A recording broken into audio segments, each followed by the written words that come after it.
This is video 6 in my coverage of the Gerhardt Konig trial that's taking place in Hawaii. There was no court yesterday, but I have a whole bunch of evidence that was shown the previous day that I haven't had a chance to go through. So bear with me, we're gonna have a lot of photos this time around. One thing the prosecutor brought up during Ariel's testimony is about the hair.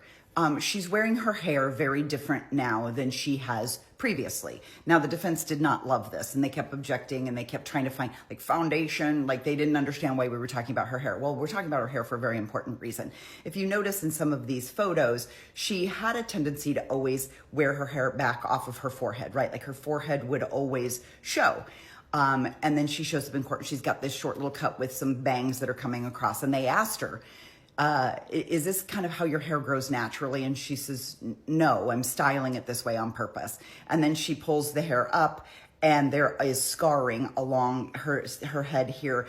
The jury was very close to her, so I'm sure they could see it, or they will get photos that show how extensive the damage is. But she does have scarring on her head, and that's why she now styles her hair to go over that part. So I thought that was a really good point. Another piece of evidence was the rock, of course, right? That I showed you that one picture of them finding the rock on the ground, but once they got it back to the police station, they started taking pictures. Here's kind of a little bit more of what it looks like. Brought up the evidence bag, a big brown bag. He opens it, he pulls it out. And then they said, Your Honor, can he hand it to the jury and let them pass it around? And at first I thought, there's no way they're gonna let them do it. He did. So then it's off camera because they can't show the jury. So there's a few minutes where the jury is passing the rock around, which I think is great. It's not a big rock. It's only like 1.5 pounds. It's only a couple inches high. So it's not like a boulder, like it's not like a huge handful thing. It's a rock, but it has a jagged enough edge, and judging from the amount of blood, it was able to do damage. When Gerhardt Konig was apprehended, he had, it's like a cross-body backpack. So it's like a backpack with only one strap. So it comes across like this and it sits on your back. It's made by Patagonia. And so they took his bag and they went through his bag. And the bag itself, they said, was stained red. There was some red stain on it. And so they felt like it was important to look in the bag, right? I think you have probable cause at that point.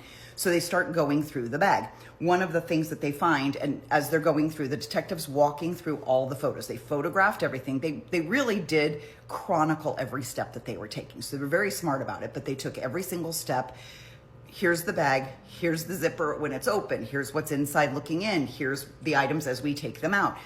I mean, things got really interesting when they pulled out his cell phone. So they discover that his cell phone has that red stain on it that they assume is blood, and it's on those side buttons, right, where you would touch the side button. That's where the red stain is, but also they notice where the SIM card is supposed to be is empty. So here is a close-up of the button and the empty SIM card slot. Then they also found the actual SIM card itself just loose in the bag. So I don't know if he pulled the SIM card at some point during this and was gonna get rid of it, or what he had done, but the SIM card was out of the phone.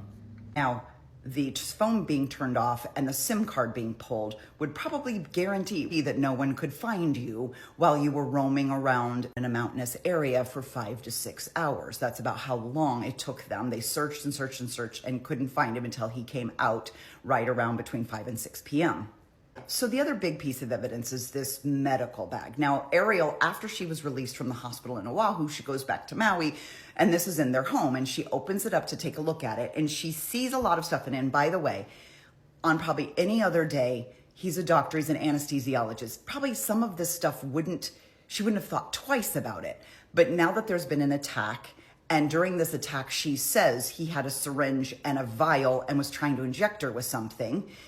Now, I think she's thinking differently. So as she's opening this medical bag and she sees what's in there. Now, there's nothing wrong. He's a doctor. There's nothing wrong with him having a medical bag for emergencies. Of course, it contained a stethoscope and some IV bags and some different medicines, different syringes, different bandages, that kind of thing. She reported it. The police in Maui came to pick it up. They sealed it and they sent it to the Honolulu police as part of the evidence in the case. So when they get it, they open it. It's completely sealed. He testifies like this is the picture of the box we received, completely sealed.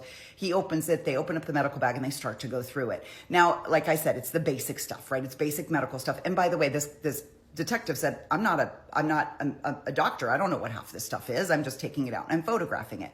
But as the photos go on and on and on, you start to see more and more bags. Like there's at least 4 Ziploc bags that are filled with syringes and vials and syringes and vials. Now, I don't know the law. I'm not a doctor. I don't know how many vials are you allowed to leave the hospital with? Like how many is enough for an emergency, but how many is too many, right? I think all the medical dramas I watch, you get in trouble if you remove vials of medicine from the hospital. So now it's starting to look suspicious. Whereas before, she might not have thought anything about it. But if his MO is to attack her with a syringe and a vial full of medicine, and actually there was one syringe in the medical bag that had liquid already in it. So it makes you wonder, like, okay, if it wasn't going to happen in Oahu, would he have done something to her when they got back home to Maui? Or was he preparing something before that and hadn't done it yet? So her frame of mind is now, oh my gosh, these are weapons that he's had in our home. And he could have done this at any time. He could have done it when we returned home. Now she's seeing that as a threat. And so now it's evidence into the case. Now, I personally, again, I don't know. I don't know if 1 vial or 10 vials, I don't know what you should have in your take-home medical bag. But in this context, it sure does look suspicious. Today is Friday, March 27th. They are back in court today. So Court TV is live in the room. So if you're curious about where you can watch it, you can go to Court TV, you can go to YouTube and watch the videos. So it's there if you want to watch it. And then I will be back with you with more stuff of what happened today.